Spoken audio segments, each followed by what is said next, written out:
we shall ask Chandrasekhar sir, DCIC president, to continue. వేదికను అలంకరించిన DSO గారు రమేష్ గారికి, డిఎం అరుణ్ గారికి, మరి శంకర్లాల్ చౌరసియా గారికి, మరి సిబిఓ వెంకటయ్య గారికి,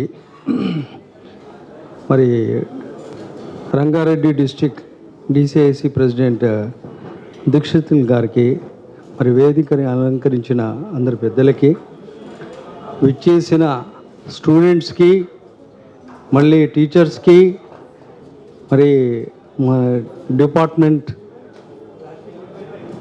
ఆఫీసర్స్కి, మరి వినియోగదారులకి, మరి మీడియా బ్రదర్స్ అండ్ సిస్టర్స్కి అందరికీ నేషనల్ కన్జ్యూమర్ డే శుభాభినందనం చెబుతూ,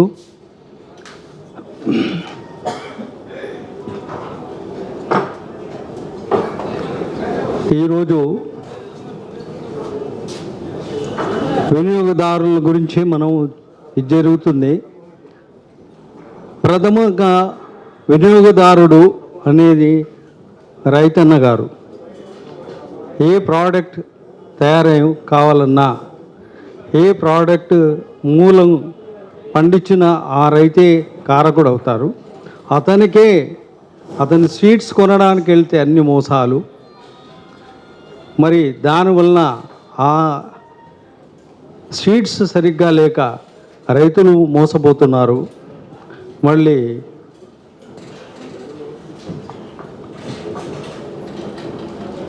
రైతులు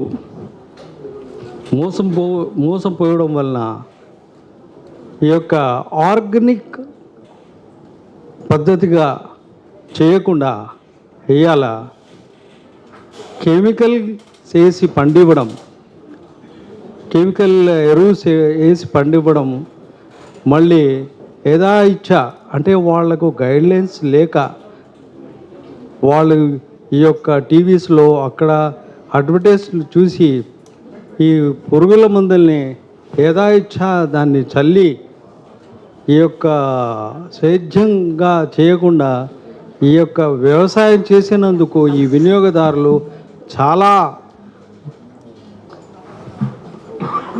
ఎలా అంటే ఆ యొక్క అవశేషాలు అందులోనే ఏ ధాన్యం కానీ, ఏ ప్రోడక్ట్స్ మనం పండించుకున్న పంటలలో వచ్చే ఏ యొక్క పండ్లు కానీ, వెజిటేబుల్స్ కానీ, ప్రతి దాంట్లో దాని మూలాలు ఉంటున్నాయి. ఈ పురుగు మందుల యొక్క మూలాలు ఉండడం వలన ఈ యొక్క రైతు పండించిన ఆ పంటల్ని వీళ్ళ యొక్క దళారులు బయట యథాయిచ్చ అమ్మడం, కొన్ని పండ్లకైతే ఆ కెమికల్ పూసి పండినట్టు మనకు రూపకల్పన చూపించడం, ఇంటికి వచ్చాక అవి వాడిన తర్వాత ఈరోజు ఒక క్యాన్సర్ హబ్గా మారుతుంది మన భారతదేశం. షుగర్, బీపీ, లివర్ డ్యామేజ్, ఇవన్నిటికీ కారణం ఏంటి? ఇదే ఈ యొక్క ఆర్గానిక్ పండించకుండా, ఈ యొక్క సేద్య పంట చేయకుండా ఈ యొక్క రసాయన పద్ధతిలో పండించుతున్న ఈ కారణం వలన మన వినియోగదారులు రోగాల పాలై కార్పొరేట్ హాస్పిటల్ పోయి వాళ్ళ యొక్క దీన పరిస్థితికి చేరుకుంటున్నారు వినియోగదారులు కూడా. అంటే డబ్బున్న వాళ్ళు అయితే కార్పొరేట్ హాస్పిటల్ పోవాలి, మరి పేదవాళ్ళు కూడా ఇల్లు మూగిల్లు అమ్ముకొని వాళ్ళు ఆ యొక్క బతకడానికి, వాళ్ళు బతికుండడానికి ఈ రసాయన పద్ధతిలో చేసిన ఈ యొక్క సేద్యం వలన చాలా మన వినియోగదారులు చాలా దీన పరిస్థితి ఈ యొక్క వాడిన వస్తువుల వల్ల. దీని కారణంగా నేను మన స్టేట్ చీఫ్ మినిస్టర్ గారిని, మన ప్రైమ్ మినిస్టర్ గారిని నేను విజ్ఞప్తి చేస్తున్నాను ఏంటంటే, ఈ సభాముఖంగా ఈ యొక్క సేద్యం విధానాన్ని శ్రీకారం చుట్టి ఈ యొక్క కెమికల్ ఫార్మింగ్ చేయకుండా దాన్ని బ్యాన్ చేయాలి. లేదంటే ఇక రాను రాను హాస్పిటల్ చుట్టే ప్రతిరోజు ఒక 2 గంటలు వెళ్ళి రావడం అది ఆనవాయితీగా మారిపోతుంది. ప్రతిరోజు వెళ్ళి బీపీ చెకప్లు, షుగర్లు ఇవే ఉంటుంది మన లైఫ్ అంతా.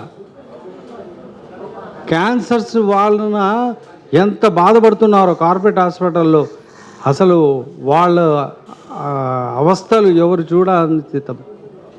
దీనికన్నిటికీ కారణం ఏంటంటే ఈ యొక్క మెయిన్ ఇంపార్టెంట్ వ్యవసాయ పద్ధతి. సో నా చీఫ్ మినిస్టర్ గారికి, ప్రైమ్ మినిస్టర్ గారికి, మన స్టేట్ అండ్ సెంట్రల్ గవర్నమెంట్స్కి నేను విజ్ఞప్తి చేస్తున్నాను. ఇంకోటి అతి ముఖ్యమైనది, ఈరోజు చిన్న పిల్లల కాడ నుంచి పెద్దల వరకు ప్రతి ఒక్కరికి హోటల్ వెళ్ళడం అదొక ఫ్యాషన్ అయింది, లేదా కొందరికి కంపల్సరీగా అయిపోయింది. అంటే వేరే చోటు ఉద్యోగాలు చేయడం, లేదా స్టూడెంట్స్ వెళ్ళడం, వాళ్ళు చదువుకోవడం గురించి వాళ్ళు ఉండడం. మీరు ఏ హోటల్స్ కానీ, టిఫిన్ సెంటర్స్ కానీ, బండివాడు కానీ, లేదా ఫంక్షన్ హాల్స్లో కానీ ఎక్కడైనా ఒక విష పదార్థం వాడుతున్నారు. దాని పేరు అజినోమోటో. అది చైనా నుంచి ఇంపోర్ట్ చేసుకొని ఏదా ఇచ్చా ఆ కర్రీసు, ఆ వంటకాలన్నీ రుచిగా ఉండాలని వీటిని యథాయిచ్చ వేసుకోవడం, దానివలన వినియోగదారులకి క్యాన్సర్ అనే కాకుండా రకరకాల ఆ యొక్క కెమికల్ ఇంత డేంజరస్ అంటే ప్రపంచం మొత్తంలో అన్ని దేశాలు బ్యాన్ చేశాయి. కేవలం మన భారతదేశంలో అది ఇంపోర్ట్ చేసుకొని మన బిజినెస్ మ్యాన్స్ పండగ చేసుకుంటున్నారు. కానీ ఇక్కడ వినియోగదారులు ఎంత లాస్ అవుతున్నారో, వాళ్ళ లైఫ్సే పోతున్నాయి. స్త్రీలకైతే గర్భం దాల్చకుండా ప్రాబ్లమ్స్, గర్భాశయంలో ప్రాబ్లమ్స్, మగవాళ్ళకు రకరకాలైన బాధలు, ఈ షుగర్స్ ఇవన్నిటికీ కూడా చాలా ఎఫెక్ట్. ఈ యొక్క ఏదైతే అజినోమోటో అనేది అసలు మన భారతదేశంలో బ్యాన్ చేయాలి. అది నేను మన స్టేట్ గవర్నమెంట్, సెంట్రల్ గవర్నమెంట్ని రిక్వెస్ట్ చేస్తున్నాను. వినియోగదారులు హెల్తీగా ఉండాలంటే ఫస్ట్ ఇలాంటి కెమికల్ పౌడర్స్ని మనం ఇంపోర్ట్ చేసుకోకుండా బ్యాన్ చేయాలి. ఆ ప్రోడక్ట్స్ని బ్యాన్ చేసినటేనే తప్ప మన ఆరోగ్యవంతంగా ఉండవు. పిల్లలకు తెలియదు, వాళ్ళు స్టూడెంట్స్, వాళ్ళు యథాయిచ్చా బర్గర్లు, పిజ్జాలు అనేసి ఇవన్నిట్లో చాలా అలవాటైపోయాయి. సో ఇవన్నిటికీ కూడా ప్రతి ఐటెంలో కంపల్సరీగా ఫంక్షన్స్లో నేనైతే కొన్ని చిన్న చిన్న ఫంక్షన్లో ఇండ్లలో కూడా అజినోమోటో బాటిల్ తెచ్చేసి ఆ పౌడర్ చల్లేసి అది ఏదో రుచికరం అనేది ఒక చూస్తున్నా కానీ ఆరోగ్యాలు నాశనం చేసుకుంటున్నామని ఇది ఎక్కడా మనం చేయడం లేదు. సో నా యొక్క విజ్ఞప్తి గవర్నమెంట్లకి ఇలాంటి పదార్థాలను బ్యాన్ చేసి మన వినియోగదారుల యొక్క ఆరోగ్యాన్ని రక్షించాలని నేను విజ్ఞప్తి చేస్తున్నాను. ఇలా విధంగా డిసిఐసి నేను ప్రతి డిస్ట్రిక్ట్స్లో ఈ డిసిఐసి అనే ఉంది. దీన్ని 2004 డిసెంబర్లో స్థాపించబడింది. ఇది ministry of consumer affairs department నుంచి ఎస్టాబ్లిష్ అయిపడింది. సో 2 దశాబ్ద కాలాలు పూర్తి చేసి ఇప్పుడు 21st ఇయర్కు ఎంట్రీ అయిన సందర్భంలో అందరికీ శుభాభినందనలు చెప్తున్నాను. ఈ డిసిఐసిలో నేను ప్రెసిడెంట్గా 20 ఇయర్స్ అయిందండి. నేను ఇందులో ఈ యొక్క కేసెస్ కన్జ్యూమర్ వాలంటరీ వాళ్ళు అవేర్నెస్ ప్రోగ్రామ్స్ గురించి, మరి ఈ అవగాహన సభల గురించి, అప్పుడైతే ఒక కరోనా కన్నా ముందు కన్జ్యూమర్ క్లబ్స్ అని పిల్లలకి వాళ్ళ ద్వారా వాళ్ళ పేరెంట్స్కి అవగాహన కలగడానికి కన్జ్యూమర్ క్లబ్స్కి అవేర్నెస్ ప్రోగ్రామ్స్ జరిగేవి. ఈ యొక్క సందర్భంలో చెప్పేది ఏంటంటే మన డిసిఐసిలో సేవలను ఏదన్నా మీరు ఏ పదార్థం కొన్నా దానికి బిల్లు తీసుకున్నా ఆ మోసాలకు ఎప్పుడైతే జరుగుతారో ఈ డిసిఐసిలో కంప్లైంట్ చేయొచ్చు. ఇక్కడ కన్జ్యూమర్ వాలంటరీ ఆర్గనైజేషన్స్ కూడా వచ్చి వాళ్ళు అవగాహన తీసుకోవచ్చు.